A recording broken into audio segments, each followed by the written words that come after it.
Buenas noches, bienvenidos a una nueva edición de La Bitácora, un programa de contenido político, social y cultural de Popular Televisión Galicia. Hoy es miércoles 14 de marzo de 2012. Nos acompaña en la mesa de trabajo don José Ángel Feijóo Mirón, es rector del Seminario Mayor de Orense. ¿Qué tal, don José Ángel? Buenas noches, bienvenido. Buenas noches, muchas gracias, encantado.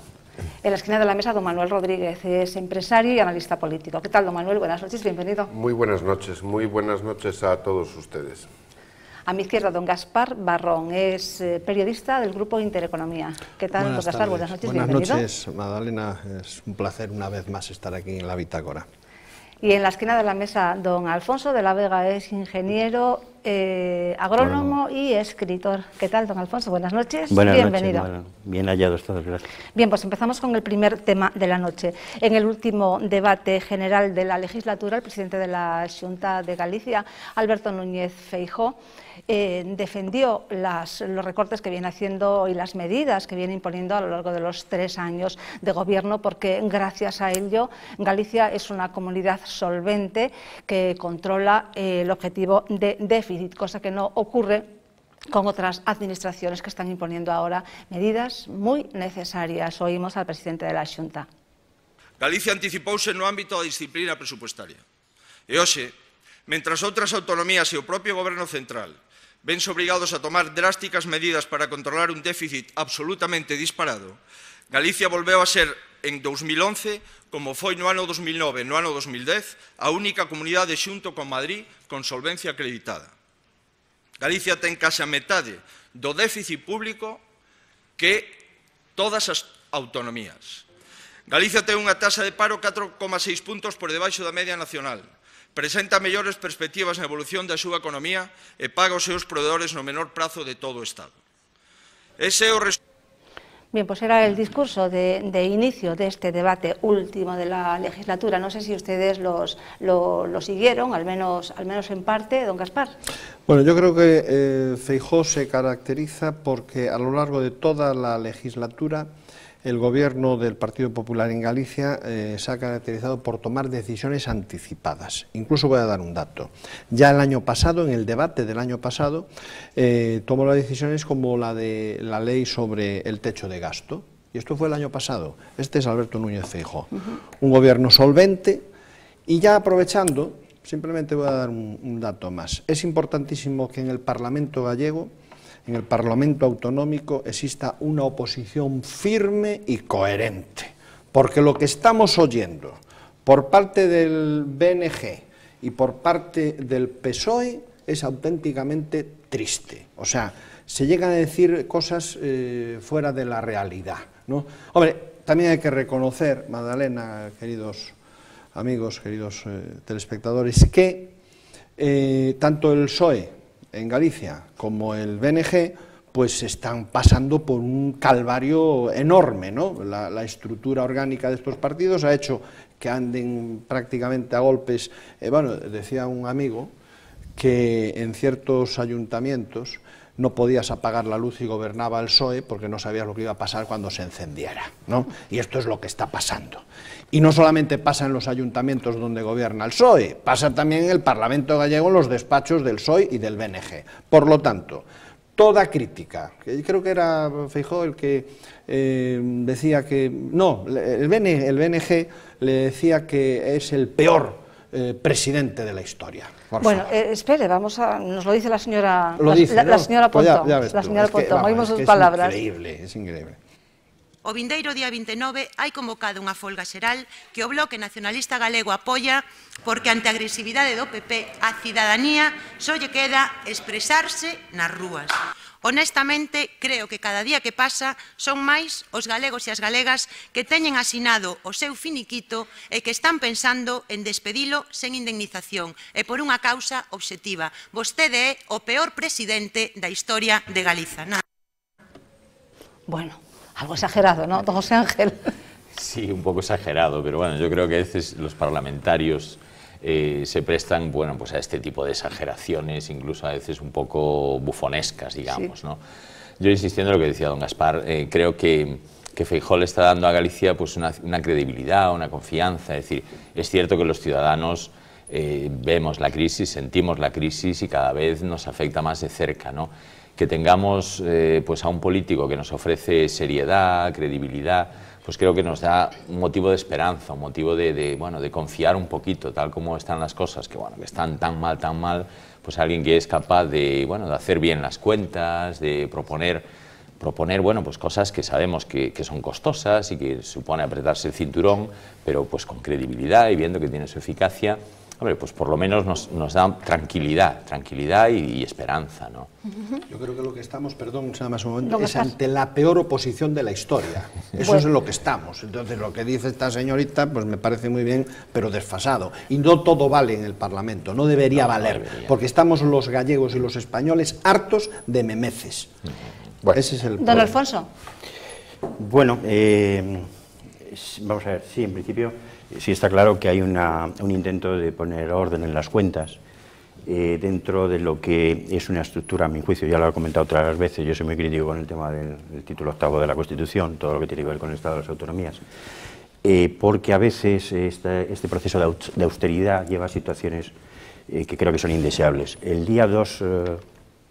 viernes 2 de marzo pasado, se publicaba en el DOGA la ley de medidas estas provisionales y demás. Entonces, en el artículo 2, si no recuerdo mal, estoy hablando un poco de memoria, se explicaba que en caso de enfermedad de los funcionarios o de personas que de algún modo tienen que ver con la Xunta, los 3 primeros días cobrarían la mitad del sueldo, si es la segunda vez el 60% menos, y a partir de la tercera vez en el año, nada. Del tercer día hasta el día 21º, el 75% del sueldo. Entonces, hombre, a mí me parece que hay austeridades que son bastante penosas. Probablemente porque tampoco tienen la culpa. No, pero no me vayan ustedes ahora no me vayan ustedes ahora con esto. Yo quería ceñirme a lo que fue ayer el último debate general. No, me refiero al tema de los números. Vamos a ver, es que hay que ver los números. Vamos a ver. O sea, ¿qué es más importante? ¿Que una persona que está enferma cobre o que haya todo un tinglao autonómico? Con toda una serie de estructuras políticas muy complicadas. Es mejor vamos a ahorrar en el defensor del povo que sean en vez de 5 a 2 o 1, o que, insisto, que un enfermo cobre. Vaya, bueno. Es que estamos llegando a unos niveles en que estamos, a mi juicio, perdiendo un poco la referencia de lo que es equitativo, de lo que es razonable y de lo que es justo. Esa es mi opinión. Aquí se está hablando de la austeridad, me parece muy bien, pero vamos a ver quién sufre la austeridad primero. Y en qué cosas se puede ser austero y en qué no. Estaba poniendo un ejemplo reciente, de ahora mismo, en el que a mi juicio no se debería entrar en esa austeridad. Se está perdiendo porque no tenemos una oposición responsable y buena. Ese es el problema de la política en general, pero no solamente en Galicia. Ayer Alberto Núñez Feijóo anunció la supresión de varios organismos, como el Consejo Económico y Social, que se integrará en el Consello Galego de Regulacións Laborais, el Tribunal Galego de la Competencia, transferido al Instituto Galego de Consumo, también los vicevaledores. Bueno, hay que empezar por algo, qué duda cabe, ¿no? Aunque todo es mejorable y efectivamente... Pues... Sí, o sea, el señor, nuestro presidente, tiene razón en las cifras, cometió una pequeña mentira. Nosotros no cumplimos por un 0,01%, pero es tan pequeño que don Ángel lo podrá perdonar. Pero las cifras son buenas y, al contrario que, como dice don Alfonso, está bien que las hayamos hecho y anticipadamente para que ahora no fuesen más dolorosas, ¿no?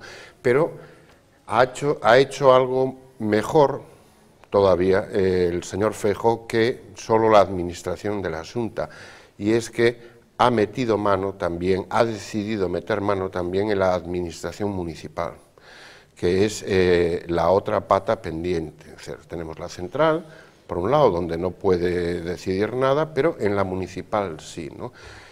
Yo le he oído a él personalmente hace 2 lunes, me parece 2 lunes o 3, que se iba a poner coto en las cuentas municipales, que iba a haber no solo fusiones, sino que había que calcular qué servicios se podían dar y cuáles no se podían dar, ¿no? Y que las cosas se harían o por la vía del derecho o por la vía de los hechos. Esto que le digo a ustedes es textual. Es decir, aquí se va a meter mano a las cuentas y a la racionalidad de los servicios o con el derecho o con los hechos. Esto es textual, ¿no? Es textual. En todo, igual en toda que la fusión la administración. igual que la fusión de ayuntamientos, Aparte pero en de las principio es fusiones voluntario. y en saber en qué servicios se pueden dar y los que no se pueden dar, porque los números lo justifican, no se darán.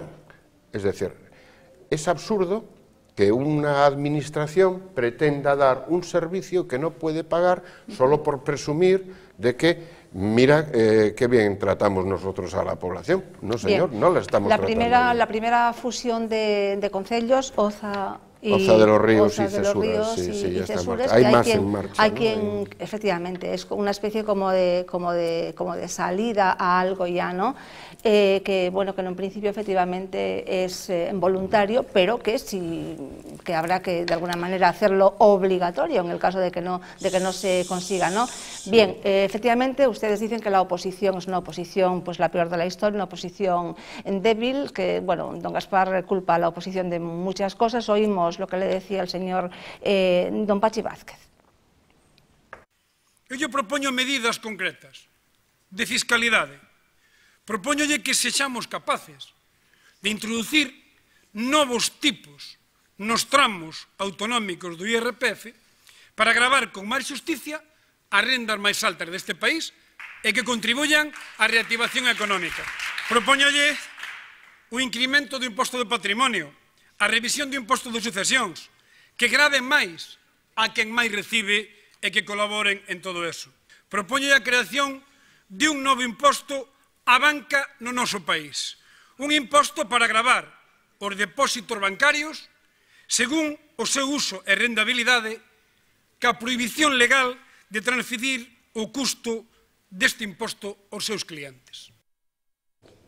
Bueno, yo creo que este señor sinceramente no vive en este planeta, ¿no?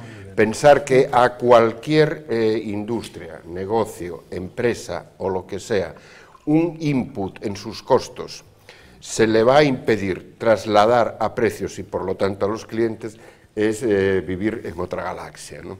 Es vivir en otra galaxia. Este señor no tiene ni la más remota idea de lo que dice. Cualquier costo que se le añada a una empresa va a ser trasladado a precios automáticamente, ¿no? Por mucha ley que quiera ponerse este señor, ¿no?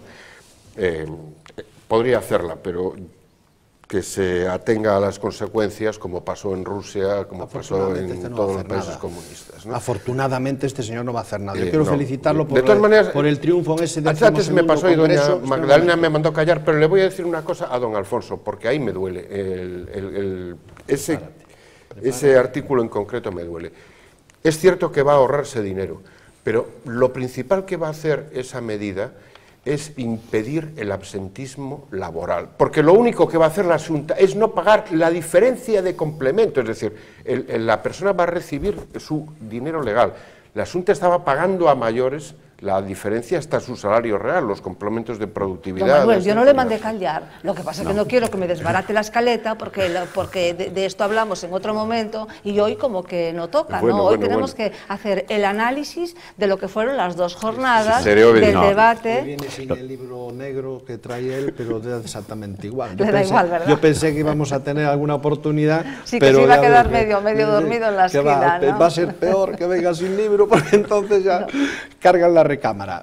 Es que cuando se tiene el libro algo siempre queda. Siempre queda, el libro se olvida, sí. Bueno, 10º Congreso del PSOE. Yo voy a felicitar al señor Vázquez por haber logrado con esas 33 votos de diferencia, pero a partir de ahí que siga trabajando en el partido, que intente refundar su partido y que deje el Parlamento para cosas más serias. El señor Vázquez, igual que el señor Rubalcaba, son un paréntesis en la historia social. En la historia del Partido Socialista. Porque, fíjate, pero un paréntesis pequeño.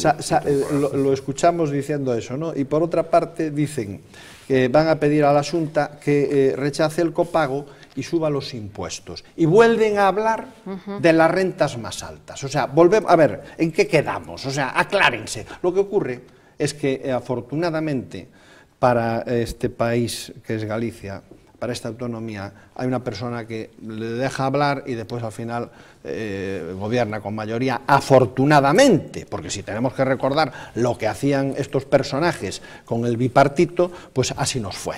Entonces, ¿qué pasa con eso? Que se aclare. Y esto es una anécdota que tiene que estar en las hemerotecas, que la guardaremos en todas las televisiones, en todas las emisoras, para que en su momento poder sacarlo. ¿Qué ocurre? No tienen vergüenza, porque hoy dicen una cosa y mañana dicen otra.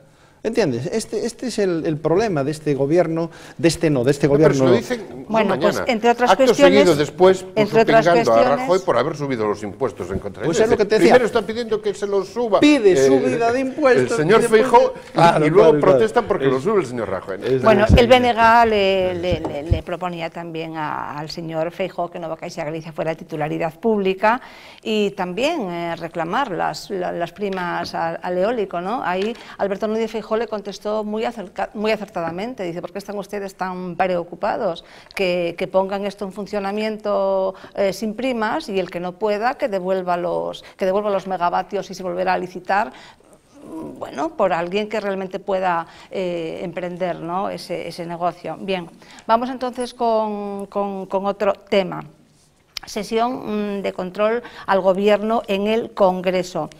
El nuevo, bueno, ya lo venimos hablando desde hace tiempo, que yo creo que estamos cansando demasiado a los telespectadores, a los ciudadanos en general. El nuevo objetivo de déficit de España, pactado en el Eurogrupo, es del 5,3 en lugar del 5,8 que habían aventurado hace aproximadamente 10 días. Esto supone 5.000 billones más de euros. Y bueno, pues Rajoy explicó esta mañana, digamos, las bondades de este arreglo con el Eurogrupo. Oímos a Mariano Rajoy.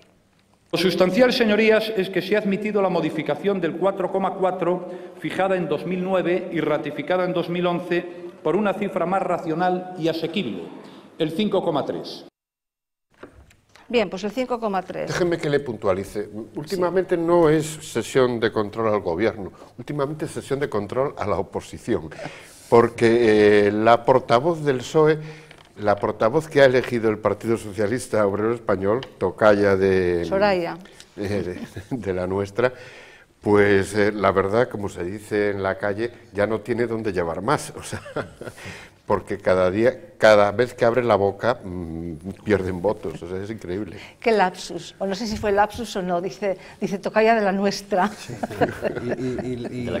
No es lapsus, yo creo que ya lo he hecho varias veces, es gallega, ¿no? Y pertenezco a un partido político y no lo digo. Es porque es gallega, bien. José Ángel. No, es decir, yo ¿Estamos creo que cansando los ciudadanos con el 5,3, el 5,8? Yo creo que los ciudadanos lo que notamos es que tenemos que apretarnos el cinturón y que cada vez es más complicado, ¿no?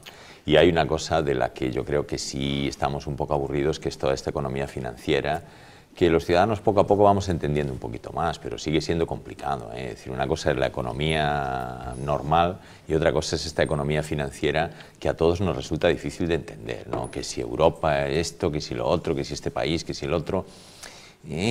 Lo que sentimos y lo que notamos es realmente, bueno, pues que tenemos menos recursos, que hay más paro, que tenemos más necesidades. Entonces, yo digo un poco lo mismo que decía con el caso de la autonomía, ¿no? Es decir, bueno, pues parece que hay un gobierno que se toma las cosas en serio, que dice las cosas con claridad, que está tomando medidas a pesar de que sean impopulares, pues de una manera coherente, razonable, explicándolas. Entonces, hombre, yo creo que esto genera esperanza, genera credibilidad, pero, bueno, todos estos déficits y estas macroeconomías financieras nos despistan bastante. Bueno, por lo menos tenemos que saber que entre el 5,8 y el 5,3 quiere decir que tenemos que disponer de 5.000 millones más, que no sabemos muy bien de dónde van a salir, si han dicho que sería con cargo al Estado, y si... Han dicho que sí, ¿eh? Que sí, con cargo, efectivamente, con cargo al Estado... Y al Estado central, no lo van a descontar de las autonomías ni los ayuntamientos. Eso ya en euros nos desborda en pesetas. Por lo menos en este año. Han dicho que en este año que no piensan efectivamente subir el IVA, en este año, Dios dirá para el 2013, pero vamos a ver lo que le propone doña Rosa Díez. Este estado de 17 mini-estados es insostenible. Creo que la descentralización política no está reñida ni con la eficiencia, ni con la transparencia, ni está reñida ni muchísimo menos con la garantía de la igualdad y de la cohesión para todos los españoles. Este estado de 17 estadillos, que es lo que se ha venido a constituir España, requiere un reajuste y se trata de optar entre qué reajustamos, si reajustamos el llamado Estado de las Autonomías o reajustamos el Estado de Bienestar. Y yo creo que es lo primero, lo que hay que reajustar para no reajustar el Estado del Bienestar. Don Alfonso, que lo oigo ahí... Tiene toda la razón, a mi juicio, vaya, yo es lo que tengo en la postura. Y además, tiene razón en este aspecto, ¿no? ¿Usted cree de estos 5.000, ¿dónde habría que recortar? ¿Usted cree también que o ellas o nosotros, o las autonomías o nosotros? Yo creo que a corto o medio plazo no queda otra solución que reorientar todo el título octavo y toda la Constitución. O sea, eso hay que ir a una situación diferente. No sé si a un sistema federal propiamente dicho, con responsabilidad federal y con las instituciones federales, o a un sistema más centralizado en el plano político, aunque esté descentralizado administrativamente, ¿no? Eso es un tema.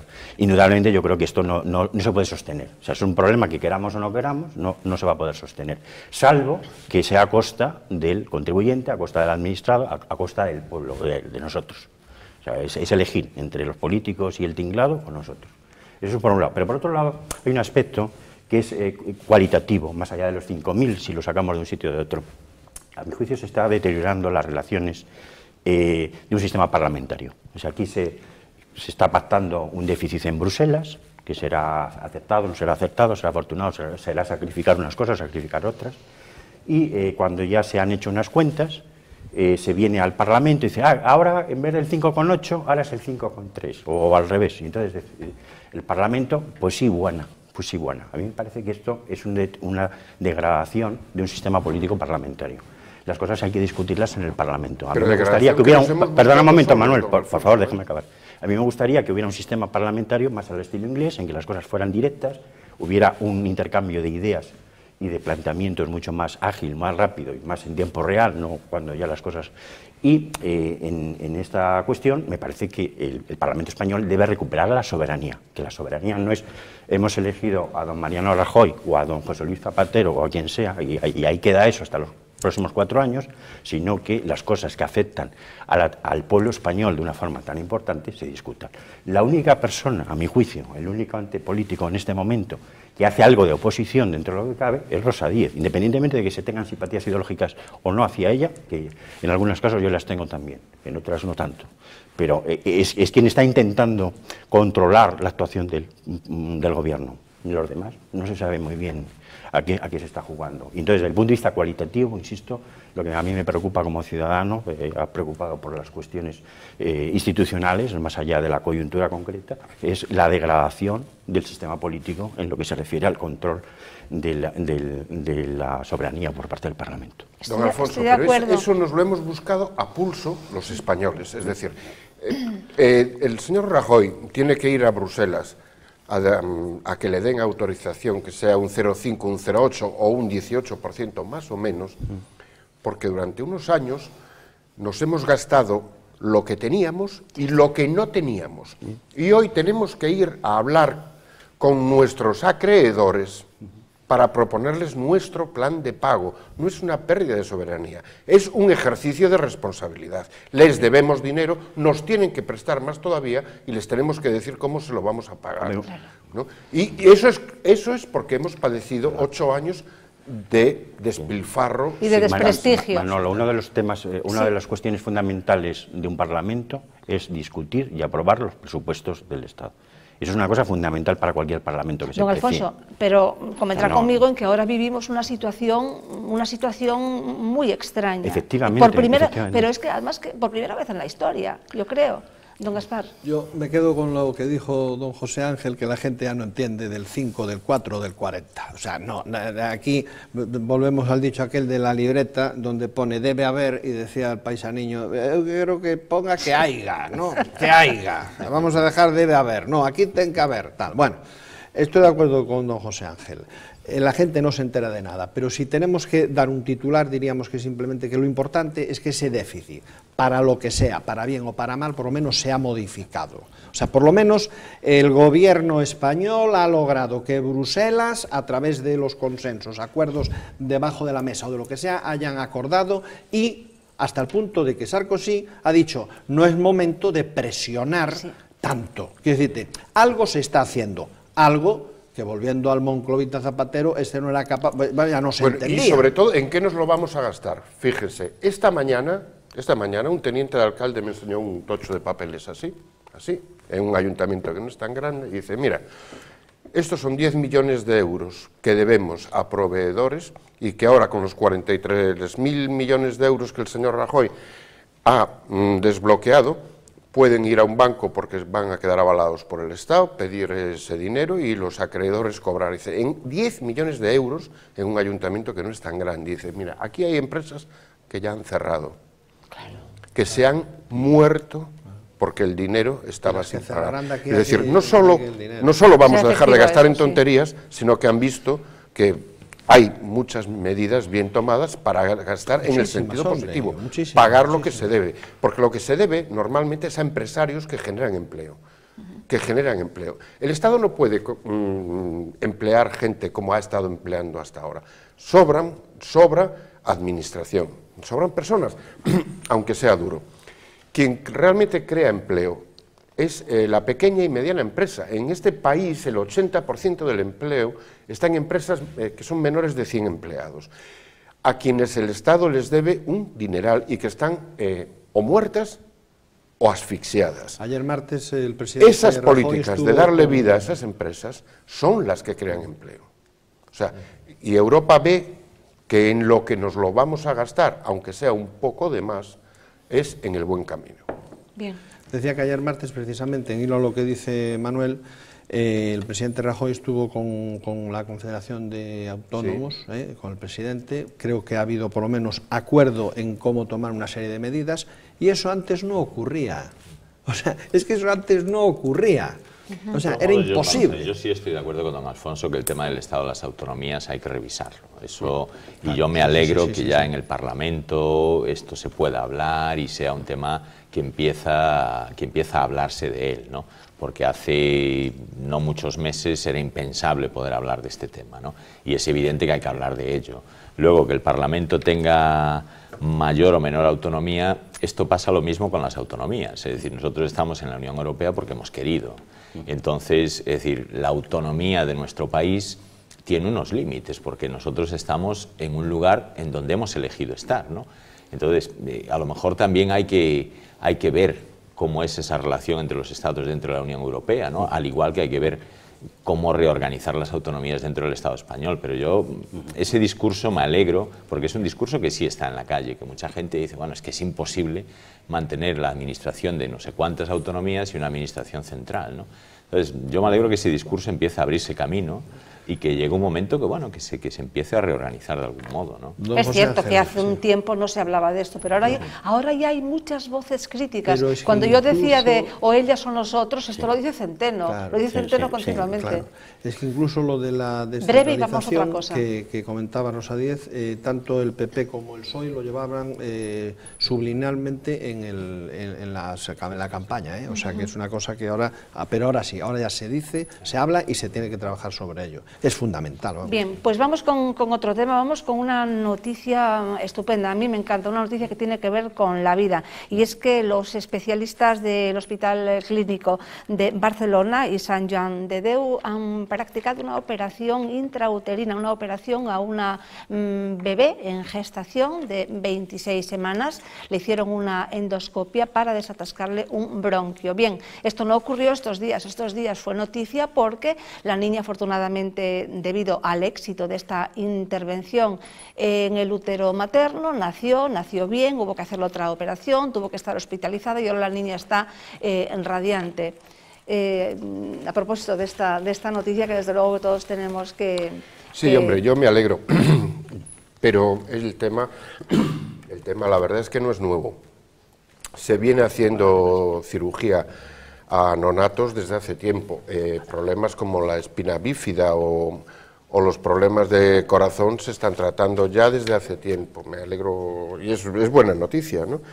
Es buena noticia de que la medicina avance pero realmente vamos a ver no es una noticia fresca, ¿no? Porque ya hace muchos años que hay una importante cirugía. No, esta es una noticia fresquísima, es una noticia, mire. Sí, pero el hecho, pero el hecho de que se opere, y además vamos a verla, que el hecho de que se opere a fetos, vamos a ver las imágenes y vamos a y de enfermedades serias. Vamos a oír a uno de los doctores.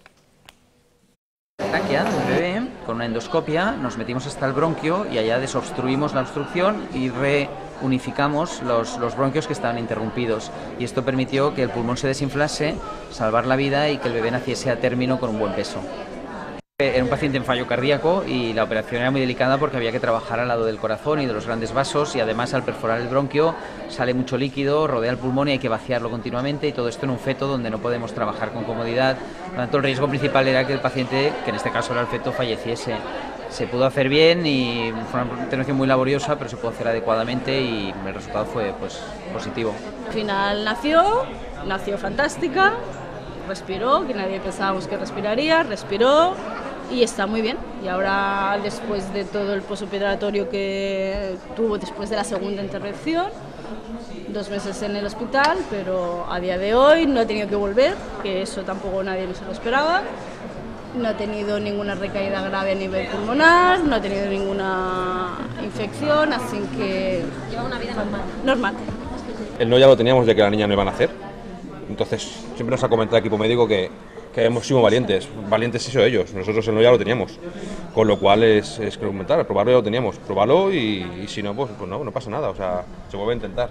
Por suerte ha salido todo bien y mírala, dando guerra como cualquier otro niño. Qué fantástico, y además esto qué fantástico, qué maravilloso, realmente, viva la vida, claro que sí, que ya llevamos tiempo haciendo estas intervenciones. De una política preventiva que se viene ejecutando ya desde hace años, porque desgraciadamente hoy los españoles tenemos hijos a edades en que antes éramos casi abuelos, ¿no?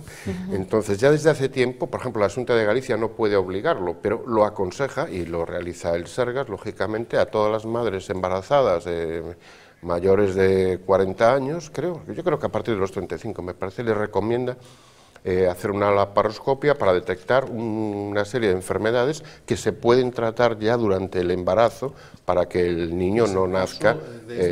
Pues digo que esto es fruto de una política de prevención que existe. ¿Hay algo también avieso detrás de...? Sí, algo sí, pero hay que fijarse en el buen fin de las cosas, no solo en el mal uso. Bien, pero... Hay las dos caras de la moneda ahí.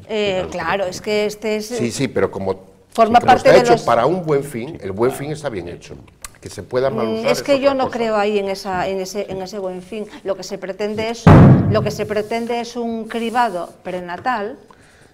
No, yo creo que el fin fue bueno, que es de diagnosticar estas enfermedades. En cualquier caso, a mí me gusta muchísimo esta noticia. Es la primera vez que se hace en España en concreto, porque es muy peligroso. Es muy peligroso. Sí, efectivamente, en el mundo. Sí. En el mundo. De espina bífida se hacen varias al año. Yo creo que hay que felicitar tanto por el conocimiento y por la inteligencia y por la técnica y por todo ese saber, pero también por el querer, ¿no? Por la voluntad de intentar poner la ciencia y la técnica al servicio de la vida y al servicio de la humanidad y de lo humano, ¿no? Los padres, tanto el sufrimiento que hayan podido tener los padres por estas circunstancias, como el equipo médico por atreverse a hacer una cosa que era de alto riesgo y que podía tener unas consecuencias fatales. Yo creo que se debe felicitar a ambos y es una de las noticias gratas que nos reconcilian un poco con la actualidad, ¿no? En concreto al hospital, a los médicos y en general, por supuesto, pues a la ciencia, ¿no? Por emplear precisamente los avances para el bien. A propósito, el día 25 de marzo es el Día Internacional de la Vida. Y bueno, pues algo tendremos que hacer. Pensamos hacer un monográfico en este programa. Habrá mesas informativas en todas partes de España, ¿no, José Ángel? Sí, yo creo que es un mensaje a favor de la vida y es eso, poner todo el saber y la técnica humana en favor de un buen fin, como es el respeto a la vida desde el momento de la gestación. Es algo que nos congratula y que, bueno, nos hace volver a ser un poquito humanos, ¿no? Que no todos son números, que no todo es el déficit del no sé qué, sino que hay valores que están por encima de eso, ¿no? Que es ver, bueno, pues a un niño, a una niña en este caso, y bueno, ver que la gestación, desde el momento de la gestación tenemos a un ser humano a quien hay que proteger, ayudar y bien gastado está ahí el dinero en la investigación. Por supuesto, claro que sí. Yo en este sentido quiero recordar que el primer país que celebró el Día de la Vida fue El Salvador, en 1993, ¿no? Que después llegó a Argentina con la colaboración indispensable en aquel momento de la Conferencia Episcopal, sin lo cual el gobierno en aquel momento no hubiera... Pero la Conferencia Episcopal dijo, esto es así, entraron y fue un éxito. Y a partir de ahí pues entró Guatemala. Y bueno, es una celebración que, como dice don José Ángel, hay que celebrarla, nunca mejor dicho, ¿no? Sí, efectivamente, se celebra en muchos países. Y donde no se celebran, pues están los grupos pro vida y los grupos cristianos, incluso en Cuba. En Cuba también se celebra un país como Cuba, completamente ateo, ¿no? Pues se celebra, eso sí, sin demasiado... Un poquito menos ateo, ¿eh? Sí. Pero sí. No, pero está muy, aparte de la celebración, pero bueno, aún está no muy pueden. bien que luchemos por muchas cosas. En primer lugar, por llamar a las cosas como son. O sea, un aborto no es una solución para nadie. Un aborto es un fracaso y es un asesinato. Una cosa es que se haya despenalizado y otra cosa es que deje de ser un asesinato, ¿no? Es decir, hay que llamar a las cosas como son. Y además no solo el aborto, es que el otro día doña Magdalena recogía un artículo, ¿no? ¿Por qué no matar también al neonato si nos sobra? O sea, Dios mío, tengo mejores cosas que hacer en la vida que cuidar al crío. No les hablo de broma.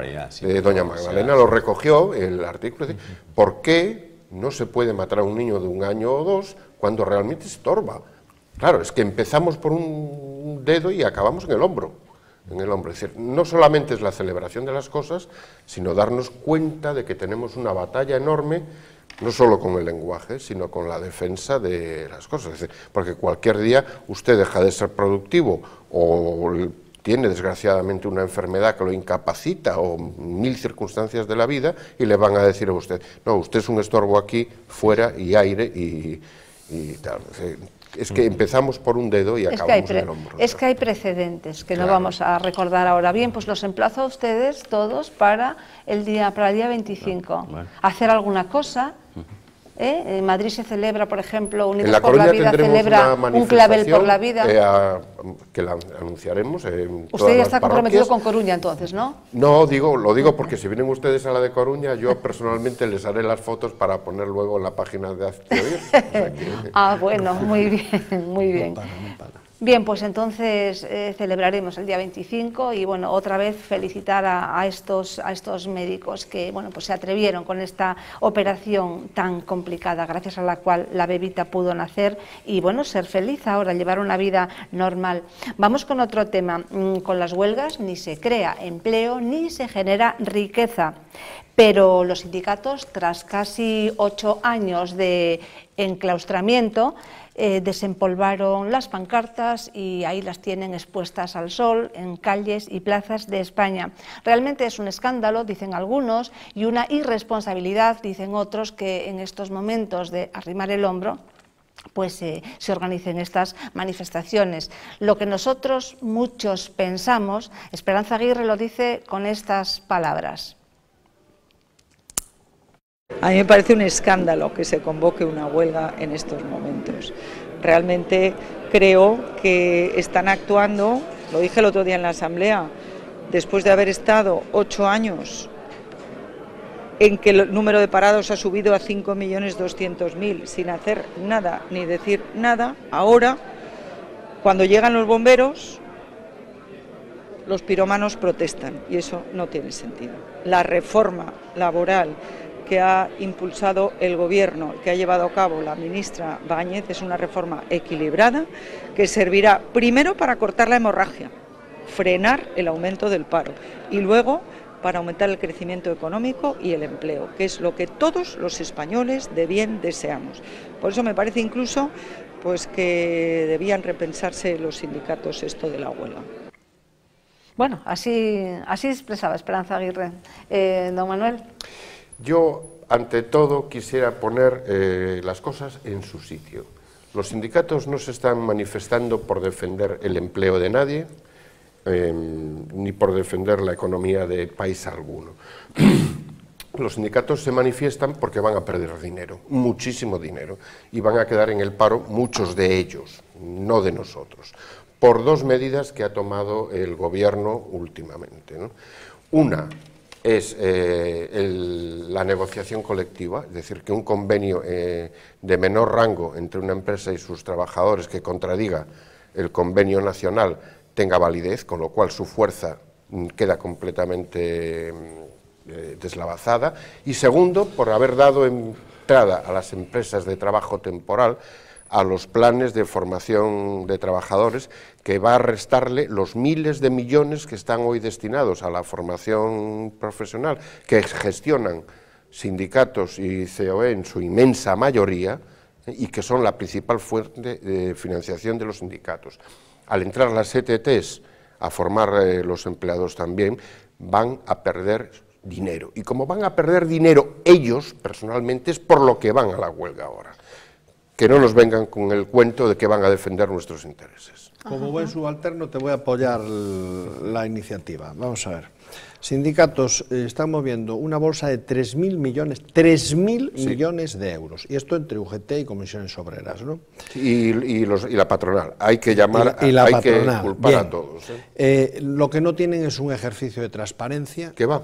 Y por eso están preocupados. ¿Por qué? Porque yo todavía me pregunto cuando anualmente exponen sus cuentas, lo mismo que piden para la Casa Real. Por ejemplo, no las exponen en ningún sitio. No existe. Es más, por el Tribunal de Cuentas solo pasa el dinero que los afiliados pagan, pero no pasa ni un solo euro del dinero que reciben los sindicatos en Federación Nacional del Estado Central y en sus federaciones regionales de las diversas autonomías, ni ese dinero. Ni UGT ni comisiones obreras hacen públicas sus cuentas anuales. A partir de ahí, cada uno que piense lo que quiera. Eso sí, lo que sí se conocen son los sueldazos que cobran por ir a las intervenciones y a los consejos de administración, todo auténticamente manipulado. Dígalo, pero 183.000 euros al año, un sindicalista, que luego dice que hay que subir a los ricos los impuestos, porque claro, están arruinando el país los ricos. Pero voy a dar otro dato que creo interesante. Sindicatos, 25 millones de euros al año, por ejemplo, para el acompañamiento de la ley de la memoria histórica. Pues como no hay nada que hacer, pues venga, ahí tenemos 25 milloncitos y entre otras cosas para el acompañamiento de la ley de la memoria histórica. Me imagino que ahora a Garzón le vendrá bien este apoyo porque viajará no con fondos de sus amigos, pero sí con fondos de sus otros amigos, no con los de uno, sino con los del otro. Quiero decirte, y ahora lo que ya es más triste, hablamos de la huelga. 7.000 millones de euros, va a costar la huelga. 7.000 millones de euros. ¿Pero en qué país vivimos? Y se atreven a amenazar, porque todavía están, es que tiene que venir. El otro día, Tocho, creo que en una cadena nacional, en una cadena nacional, y concretamente en la COPE, se atrevía a decirle al presidente del gobierno, desde aquí hago un llamamiento y utilizo esta cadena, la COPE, fenomenal, para reclamar que el presidente del gobierno nos reciba y dialoguemos. O sea, no hay desfachatez, hay una cara dura absoluta y eso es lo que está haciendo. Que lo peor de todo esto es que no son ya los sindicatos, sino que los partidos políticos, o sea, el Partido Socialista va a la cabeza con los sindicatos. Y Rubalcaba hace un par de días pues le chantajeaba a Mariano Rajoy diciéndole, mire, tiene usted tantos días para sentarse a negociar y reformar la ley. Yo creo que, vamos a ver, creo que están perdiendo bastante credibilidad, ¿no? Es decir, ha habido, pues hace tiempo, con todo el tema del paro, tenían más motivo, convocaron aquella especie de pseudo huelga, una cosa extraña, ¿no? Ahora se les ha dado un tiempo para el diálogo con la patronal, no se han puesto de acuerdo y de repente en cuestión de un mes pues se monta una huelga. La verdad es que tienen muy poquita credibilidad, ¿no? El problema de esto es, vamos, que creo que también es algo que es necesario en la sociedad, es decir, los sindicatos cumplen su papel en un sistema democrático, ¿no?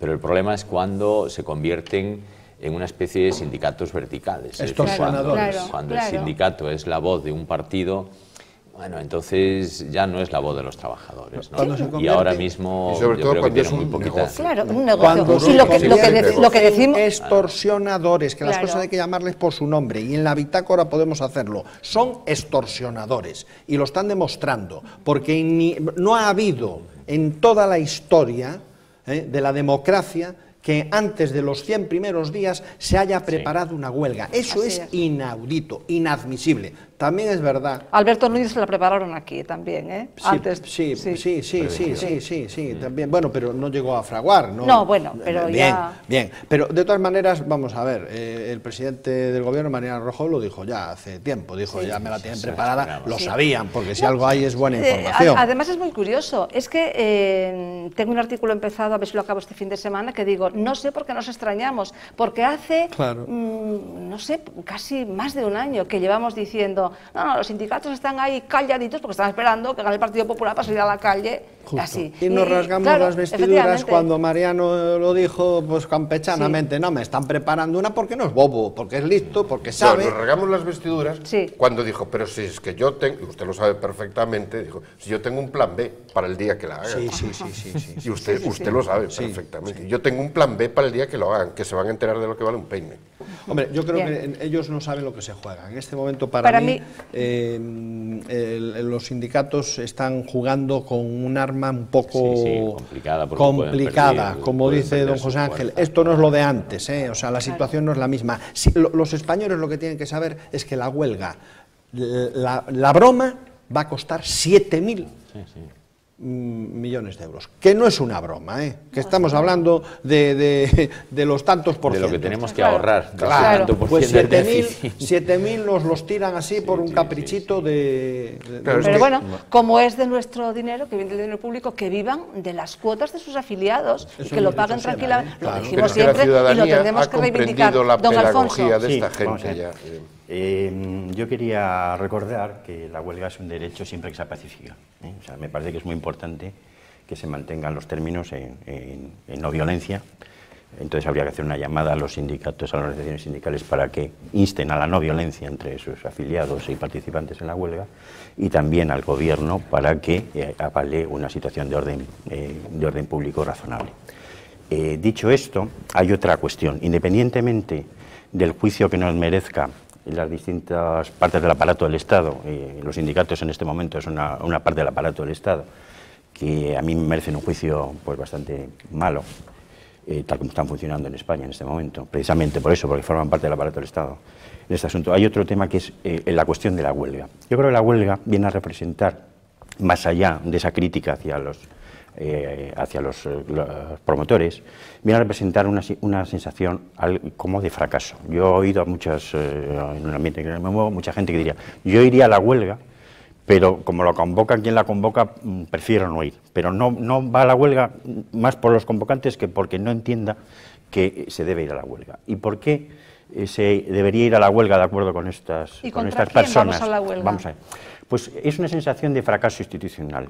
Ahora se ha aprobado un primer decreto de reforma laboral en la que se pasa el poder prácticamente todo al capital dentro de la empresa, y entonces hay mucha gente que piensa, hombre, está muy bien, siempre que haya ejemplaridad dentro de todo el Estado. Está muy bien, pero aquí resulta que hay una serie de personas y tal como está montado el sistema, además coadyuva a eso, que se lo están llevando crudo, que están saqueando el Estado. Y que además, hasta ahora, en una cierta impunidad. Nadie devuelve nada de lo que está sustrayendo. Esto parece el puerto de arrebatacapas. Esa es la sensación, al menos subjetiva. Y entonces dicen, bueno, las instituciones deben arreglarlo, sí, pero parece ser que las instituciones, por desgracia en España, en algunos aspectos son parte del problema más que de la solución. Y entonces es una situación, para quien lo ve así, que es de fracaso colectivo. Entonces, ¿contra quién es? Pues es contra una situación de inoperancia del sistema político, económico, social, para hacer frente a los problemas de fondo que tenemos. Los problemas de fondo que tenemos es que la sociedad española, la gente, nosotros, el pueblo, lo vamos a pasar muy mal y probablemente cada vez lo vamos a pasar peor, en parte en parte por el sistema político, económico, social, que no se está modificando, porque no es modificar solamente el tema de la reforma laboral. Bueno, entonces, puesto en este contexto... tenemos que hacer un monográfico de esto. Pues probablemente sí. Tenemos que hacer un monográfico para hablar exclusivamente de esto. Yo de todas formas creo que no es momento, efectivamente, hay que hacer otras reformas y hay que efectivamente recortar de otros lados y reformar muchas cosas, y efectivamente la corrupción moral es... Una huelga general es siempre y por definición una huelga política, porque el derecho que recoge la Constitución a la huelga es el derecho de los trabajadores respecto de su empleador, un derecho particular en una empresa de un trabajador que como último recurso tiene que recurrir a la huelga, pero la huelga general no hay el empresario al que reclamar nada. Una huelga general es siempre y por definición una huelga política. Por eso estaba diciendo que tiene que ver con el fracaso, con una sensación subjetiva al menos, insisto, subjetiva al menos, independiente de lo que... de fracaso colectivo. Estamos en una independientemente, la gente que lo ve así, porque yo no estoy hablando de los promotores. Cuidado, yo no estoy hablando de los promotores, creo que lo he dejado claro al principio. Los promotores son una cosa y la sensación de frustración y de indefensión que tiene gran parte del pueblo español en este momento es muy grande, y eso es así. Hombre, y eso es así, por lo menos en los ambientes que yo más... Tal y como usted lo plantea, yo haría huelga, pero indefinida por muchísimas cosas. La respuesta a esa sensación han sido las elecciones generales.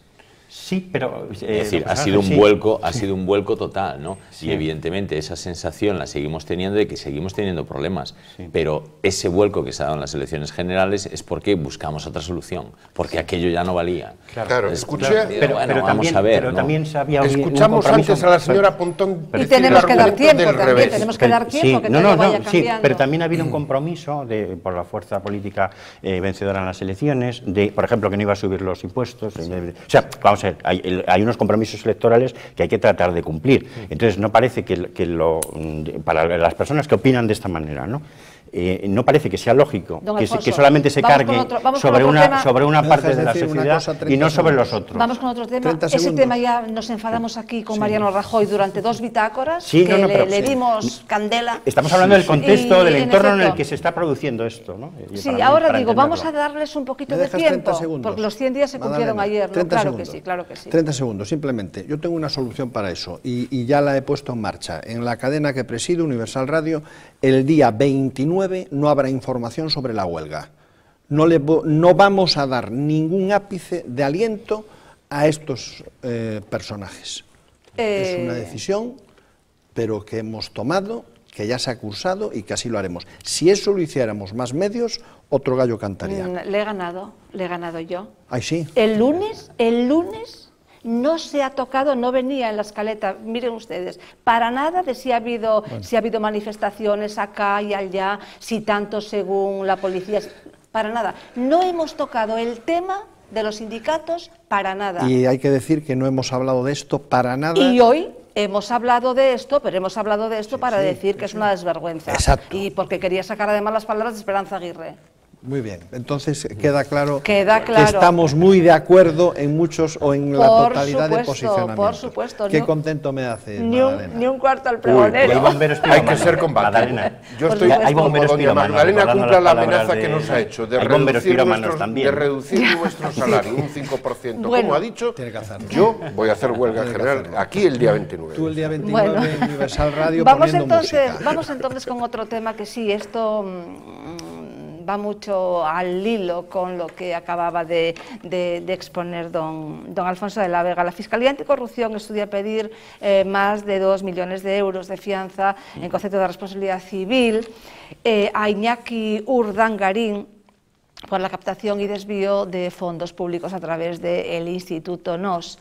Bueno, siempre decimos, cuando hacemos un enunciado de este tipo relacionado con juicios pendientes y demás, con causas que se están juzgando, que no vamos a hacer un juicio paralelo, ni mucho menos, no es nuestra intención, y que también además estamos en contra de las filtraciones. Pero bueno, sí tenemos que comentar la actualidad, y este es un tema de actualidad. A propósito del tema Iñaki Urdangarín, ¿cómo ve que se está actuando en este momento? ¿Hay demasiado Pues con mucha delicadeza, por ser vos quien sos.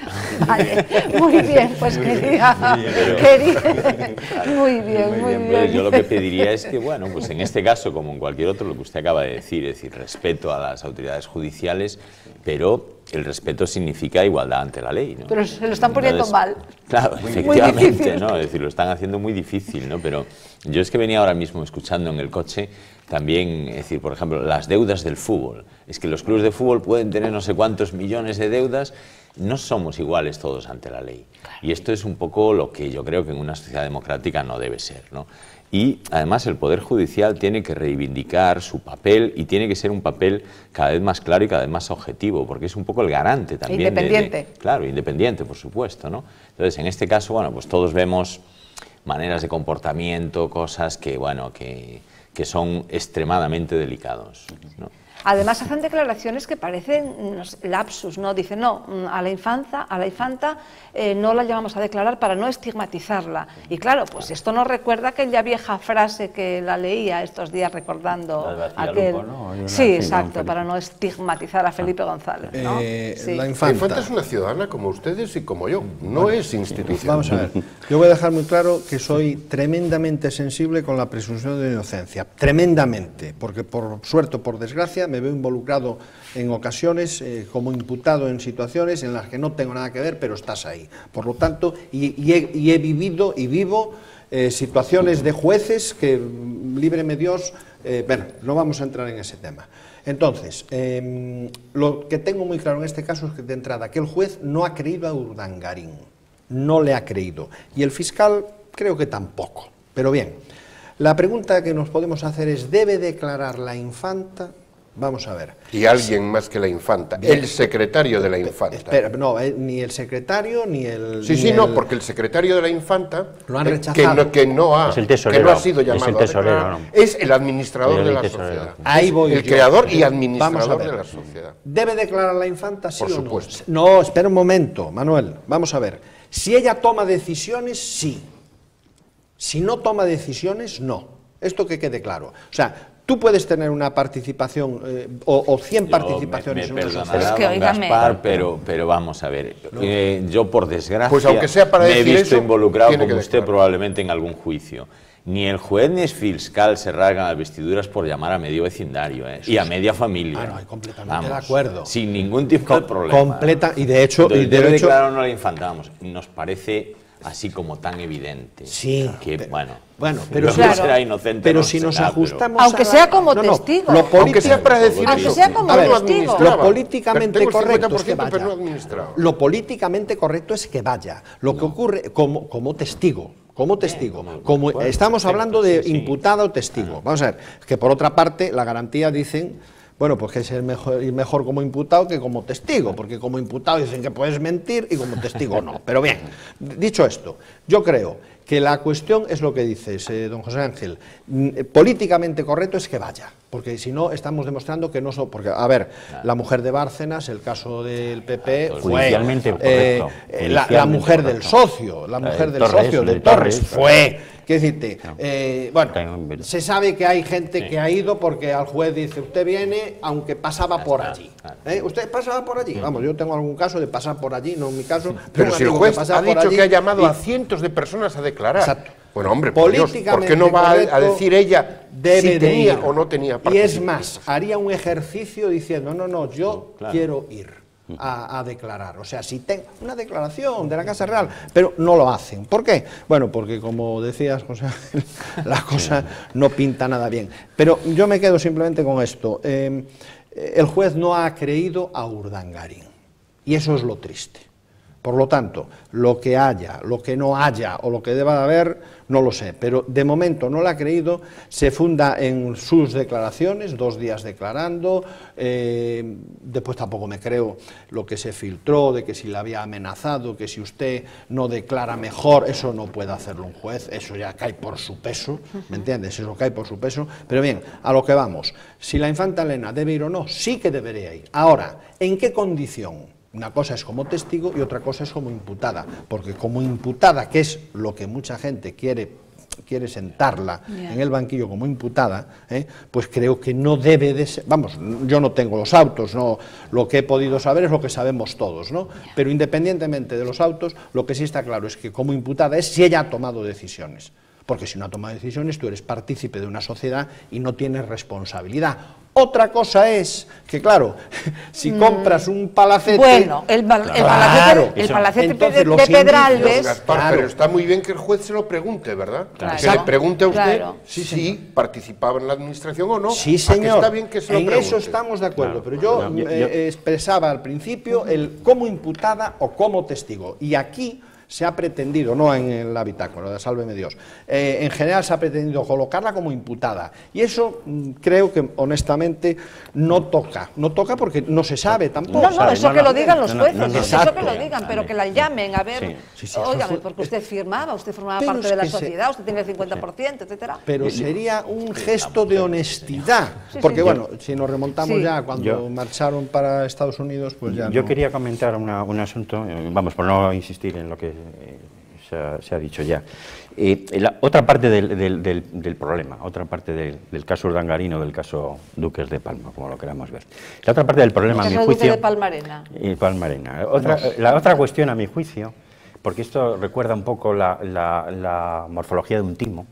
Hay un timador y hay un timado. Y entonces el timado muchas veces en el timo intenta timar al timador. Entonces aquí me parece que habría que aclarar la actuación de los políticos que han estado dando fondos, vamos a dejarlo si timo o no timo, en fin, o a cambio de qué, al yerno del rey, ¿no? Entonces, habría que ver que, en concepto de qué y cómo se puede tan alegremente ofrecer los fondos públicos, que no son privados, si fuera privados, pues allá cada cual con su patrimonio, cómo se puede atender eso. ¿Qué es lo que se estaba vendiendo? O sea, porque yo no creo que ninguno de los que estamos aquí vamos al presidente de una autonomía y le decimos, hombre, que vamos el conocimiento de este asunto nace precisamente de que se estaba investigando las acciones de políticos y apareció este hombre como conseguidor. Pero ahí está, sí está claro, a cambio de ahí está el cuestión. Esto es una pieza aparte. Claro, pero ahí está... Y no quiero insistir, pero simplemente recordando lo que decía antes, del tinglado político, al origen del asunto, más allá de las personas incluso. Y hay o sea, que algo no funciona bien en España y en las autonomías cuando pasan estas cosas durante años y durante mucho tiempo en aparente impunidad, por lo menos hasta ahora.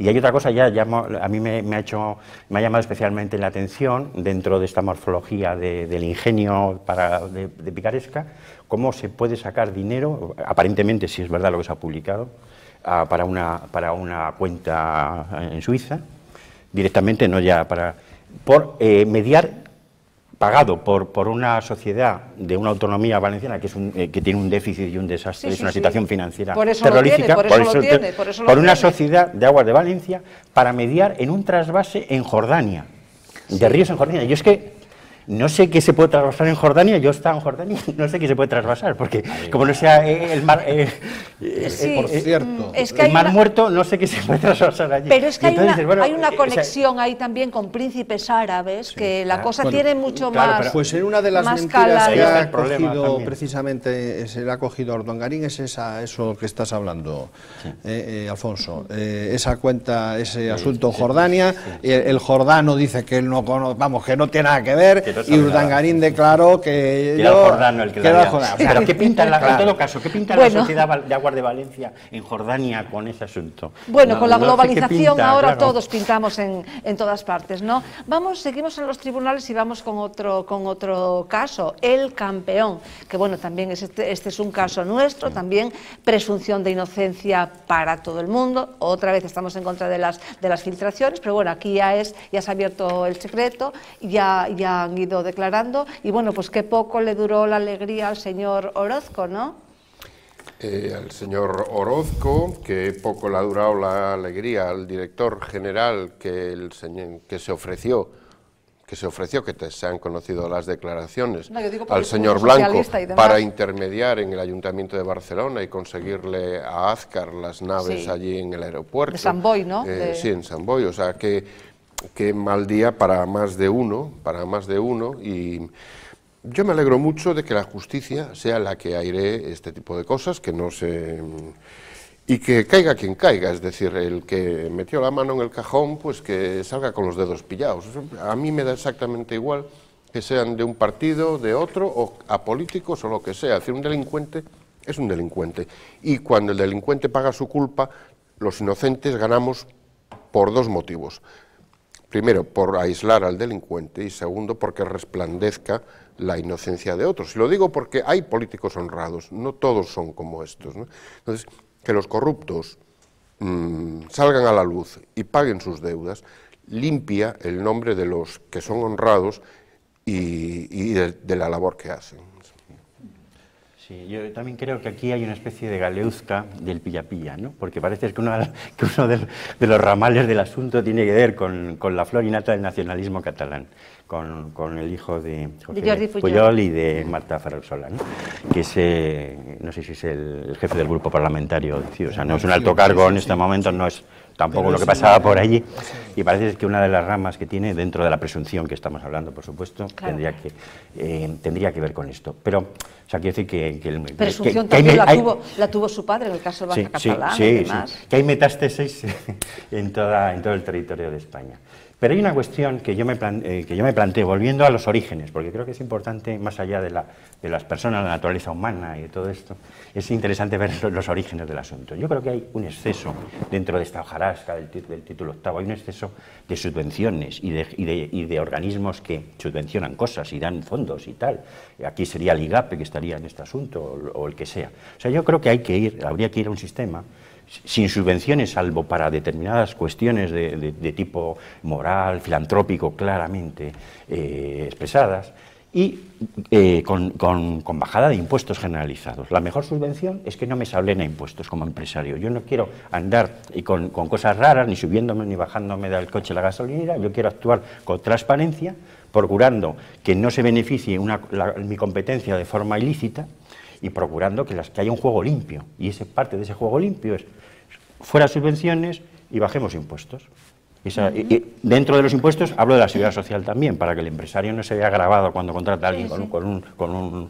Entonces, si las cosas funcionaran de esa manera, nos evitaríamos muchos de estos problemas, porque la naturaleza humana es muy débil, por lo que sé. Sí, pero bueno, también el ocaso de los valores o el... Claro.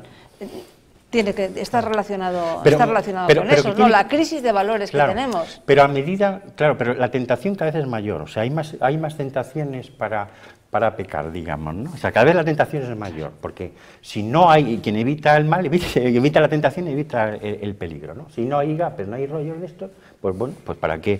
El problema muere de raíz, vamos a ver, quiero decir, cuanto menos políticos, menos subvenciones y menos tinglados de este tipo, pues mejor. Vamos a un sistema más liberal en el que cada palo que aguante su vela, cada empresario que se las apañe, que no ande buscando los tres pies al gato.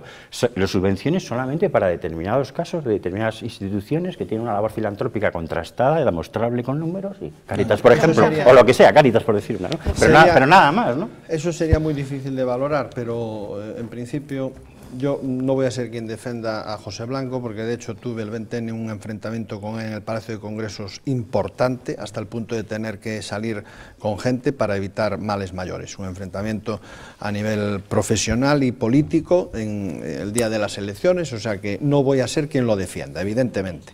Pero tengo que decir una cosa, el interesarse por algo no es delito. El problema es cuando ese interés conlleva un sobre. Dicho esto, bueno, pues hoy ha salido otra vez otra noticia relativa al presidente de la Audiencia Provincial de Lugo, creo que acusa a Dorribo de extorsionarle. Que dice, aquí lo que estamos oyendo, lo que estamos leyendo y lo que estamos viendo, volvemos a lo que decía antes don José Ángel, son indicios que demuestran que algo raro ha pasado y que tendrán que aclararlo los tribunales, ¿no? Pero repito... Y esto realmente llegará a aclararse, porque, vamos a ver, creo que sí, la justicia funciona, pero relativamente. Cuando está de por medio la política, todo queda de una manera un poco así. Pero en este caso ha habido cambios. Quiero decirte, yo creo respeto que la presunción de inocencia, pero también me hago unas preguntas que tienen difícil respuesta. Es decir, ¿para qué quiere uno 20 Porsches? ¿Por qué se lleva? Estás hablando de Dorribo, yo estoy hablando de Blanco. ¿Por qué se lleva uno 20 Porches a Andorra? Bueno, me estás hablando de Dorribo. Para que venderlo. Lo han cazado, a ver. Claro. Dorribo lo han cazado hizo 3 declaraciones y las 3 diferentes. Por lo tanto, ya ahí hay algo, o tiene mala memoria o algo no encaja. Puede ser un buen novelista. Bueno, lo que sea, pero estamos hablando de Blanco, ¿no? Entonces, abreviando, que estamos ya ¿qué ocurre? ¿Por qué? Yo me hago una pregunta. ¿Por qué hay que preguntarse, mira, ¿y el alcalde de Sant Boi es de los nuestros? Esa es la clave de toda la operación con Azcar. Si no existe esa pregunta, a lo mejor podemos estar pensando en otra cosa. Pero ¿es de los nuestros? Como diciendo, si es de los nuestros, lo tenemos arreglado. Aunque también hay que reconocer que más de una vez pues hemos necesitado la intervención de alguien para agilizar algo. Y eso no es un delito. Eso no es un delito. Si tienes una amistad, pues lógicamente, oye, me puedes... Y eso no quiere decir que ese documento que tú tienes que mover pase arriba y el otro pase abajo. No, pero las conversaciones de los señores estos con Fomento, no. Eso está ahí, está ahí, están pillados, pillados, eso es muy, pero bien pillados, ¿no? Eso trabajo les costará demostrar que es otra cosa. Se ve que Rubalcaba no se llevaba bien con él, pues si no lo hubiera avisado. Mira, Pepe, que te están grabando. Pero el conde de Sitel no fue capaz de avisarlo y tacatá, se lo cepilló. Yo lo que pediría yo pediría 2 cosas a la justicia: una, independencia, rapidez y claridad. Porque al final hacemos todos juicios paralelos, la prensa... Usted pide mucho. Es que no me queda más. Yo quiero conseguir algo muy grande que es el cielo, así que... Con la Iglesia hemos topado, Manuel. Yo creo que conseguirá antes el cielo que la rapidez de la justicia. Es decir, no lo ponga tan mal, hombre. Es que si no, la justicia que no es rápida al final no es justicia. Efectivamente. Claro. Si no es rápida, y después al final, yo creo que a los ciudadanos nos acaba pasando con la justicia lo que nos está pasando con la economía, ¿no?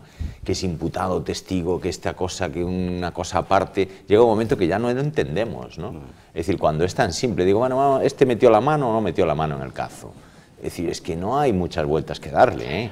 Es decir, la justicia normal don José es esto, Ángel, ¿no? y desgranar el caso, bueno, porque esto ahora corresponde aquí y es una pieza separada. Y en el caso Malaya, una cosa es una cosa, otra, y al final no sabes, pero... Bueno, ahora eso lo han llevado. Al final, como lo de Garzón, es decir, es culpable, ¿cómo es? Lo hizo mal, pero no es culpable. O digo, bueno, ¿esto cómo se come? Reconoce que lo hizo mal. Tenía buena intención, vale. Tenía buena intención. Bien, pues hemos cogido esta noticia para comentarla porque, bueno, sufrimos todos los atascos en las ciudades, en las grandes y en las pequeñas, incluso en las villas. Hace 110 años que se matriculó el primer coche en Madrid. Desde luego era Madrid muy distinto al de ahora, los coches también eran muy diferentes. Tenía 14 caballos y alcanzaba 40 kilómetros por hora. No sé, pues me apetecía hacer un recuerdo a este primer coche de Madrid, que no sé si tenemos imágenes o no. Bueno, no, seguramente... sí, parece que tenemos. Hace ahora 110 años que se matriculó el primer coche en Madrid. Era un Renault con 14 caballos de potencia y que alcanzaba unos inusuales 40 kilómetros por hora. Perteneció al marqués de Bolaños, un enamorado de la automoción. Aquel día se produjo un acontecimiento insólito. Madrid fue testigo del gran invento del siglo, que sin pausa se fue abriendo paso. Las calles de la capital y de España, como también del mundo, se fueron llenando de todo tipo de vehículos.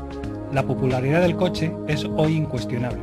La ciudad de Madrid tiene matriculados casi 2 millones de vehículos, solo una pequeña fracción de los automóviles existentes en el mundo.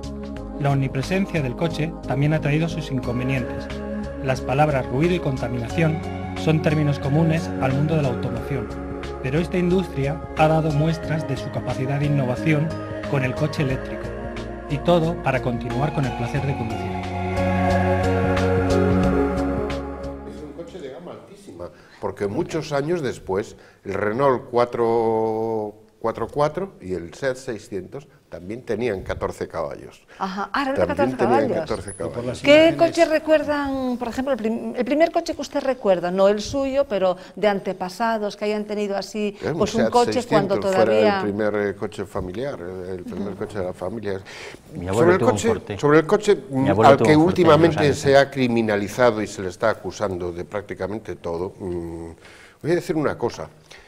El coche le ha dado al hombre... ¿Quién lo criminaliza? Mucha gente, pues porque contamina, porque estorba, porque hace ruido, porque... un montón de cosas. El coche nos ha dado a la humanidad una libertad enorme. Es decir, gran parte de lo que somos hoy día, de la sociedad que somos, se la debemos al coche. Es decir, la reducción de las distancias y de los tiempos que dio el automóvil a la humanidad ha sido impresionante. Es decir, el cambio que hemos tenido, la facilidad de acceso a sitios, la facilidad de recibir mercancías, se debe al automóvil. ¿Ustedes? Decía don Alfonso que su abuelo tenía un Forte. Nosotros en el Cowboy de Medianoche tenemos un Forte del año 16, con ruedas de madera y que utilizamos para algunos eventos. Pero el coche ha sido pues, el gran impulsor. Y hablando de coches, Renault hace 110 años sacaba ese vehículo, pero Ford fue la primera marca que sacó los coches en serie. En serie, sí. En serie, y concretamente el Forte. Sí. El Forte fue la primera hornada de vehículos que sacaron en serie.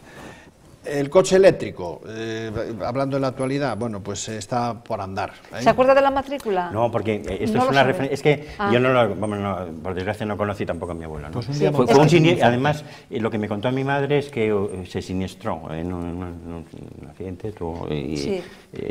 A mí mi madre decía que era un Forte, yo tampoco puedo asegurarla. El modelo era un Ford seguramente. Precisamente por eso, porque supuso una cierta democratización, aunque era entonces un bien aún muy de lujo, una cierta democratización del uso del automóvil. Acelerador de mano. Sí, era muy ¿El más así que recuerda de antepasados? Yo de recuerdo de coches, una cosa que recuerdo muy simpática es que cuando yo estudiando en Roma ya hace unos cuantos años, me vine desde Roma con otro compañero en un 600. Desde Roma a España sin parar. Bueno, solo parando para echarle agua y estas cosas. Pero eran muy buenos esos coches, ¿no? Sí, duraba muchísimo. Además era muy simpático porque lo teníamos en Roma, le habíamos quitado el asiento de atrás, entonces era como el 580, el tipo de coche que quedaba bien. No, era un 600, llevado de España. Era el tipo de coche que dejábamos abierto en cualquier sitio porque no había problema, no pasaba nada. Bueno, pues yo les cuento. Yo no recuerdo, pero mi marido me contó, su abuelo tuvo en Orense, Ignacio Tavares, tenía un coche y era el 7. El Renault 7. El 7. No, era el coche número 7. La matrícula. Sí, la matrícula era el 7. Claro, sería la matrícula, probablemente. Sí, así es. Claro, sí. Y es muy curioso. De todos modos, bueno, ahora el coche ha dado un gran avance, igual que en el siglo XIX con el ferrocarril cambió la industria y todo el mundo industrial, pero creo que ahora el avance es andar a pie. Sí. Todos los médicos están diciendo hay que pasear, hay que andar a pie, las rutas del colesterol, es decir, ahora el disfrute no es el coche, creo. Y además vestidos con esto que es obligatorio ahora para andar por las carreteras, ¿no? Sí, con un chaleco. Con el chaleco sí. Mi primer coche, y termino, fue un 1400A, del que fuera uno de las mejores voces españolas, que yo no conocí lógicamente, Sajibela, un tenor. Sajibela, a lo mejor buscamos en internet, nunca tuve la oportunidad de hacerlo. Sajibela, un coche de 5.000 pesetas, que pinté a mano. Pero 5.000 pesetas de aquella, bueno, era un dinero. Había que ir a mi abuelo, hice reunión familiar, 5.000 pesetas y lo pinté a mano, y bueno, lo que yo anduve con aquel coche. Podríamos seguir ahora contando anécdotas, haciendo la tertulia más distendida, más así, no quedaría mal. Bien, pues hasta aquí el programa de hoy, nos hemos pasado pues unos cuantos minutos. Don José Ángel, pues muchísimas gracias. Por cierto, no le pregunté qué tal con el nuevo obispo, qué tal con don Leonardo. Pues la verdad es que encantados, felices, ¿no? Ya teníamos ganas, ¿no? Y la verdad es que estamos, bueno, pues disfrutando y todos, bueno, él supongo que haciéndose a la diócesis. Y bueno, yo en el seminario vamos a tener la primera visita después de la toma de posesión fue precisamente al seminario mayor y luego al seminario menor, ¿no? Y tenemos pues órdenes, ministerios ordenandos pues ya esta semana mismo, ¿no? Entonces pues la verdad es que el hombre está trabajando a toda prisa y nosotros pues encomendándolo y encantados, la verdad. Muy bien, pues muchísimas gracias por haber venido. Don Manuel. Pues, muchísimas gracias. ¿Que habló suficiente? ¿Se va satisfecho o no? Decirle a nuestra querida audiencia buenas noches, buena suerte, que además es el título de una película que les recomiendo. Venga, ya. Don Gaspar se da cuenta, ¿no? Empezaba a contar la película ya. Incombustible. No hay nada que hacer. Ha sido un placer una vez más. Muchísimas gracias, figura. Don Alfonso, nada, buenas noches, pues muchísimas gracias. Siempre muy interesantes sus ideas. Hoy me toca hacer de malo, ¿no? O más malo. Ya, sí, gracias a ustedes por acompañarnos un día más. Nos despedimos hasta el viernes. Que lo pasen bien.